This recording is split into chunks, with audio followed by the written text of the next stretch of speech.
If you're in the mood for home improvement, there's one question you need to ask before you start. And by the way, this question doesn't only apply to major renovations. You could simply be drilling into a wall to hang a picture. Was your home built or renovated before 1990? If the answer is yes, your house probably contains asbestos. Australia has one of the highest rates of asbestos-related diseases in the world.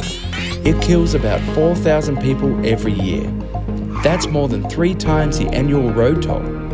But you can stay safe if you know where it is and what to do. It lurks in more places than you think.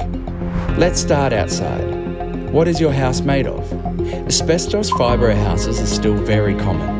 Asbestos could also be in your eaves, roof and electrical box. If we head to the garden, do you have an old fence, a shed or outbuildings? Moving inside, it can be found in bathrooms, the laundry or kitchen, and under floors, especially lino or tiles.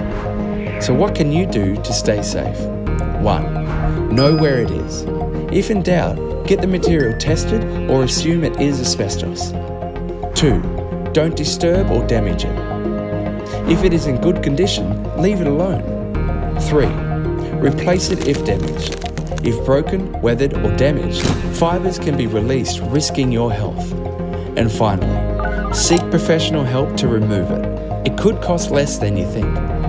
Like plumbing and electrical work, asbestos removal, or renovations that might disturb asbestos are jobs best left to the experts.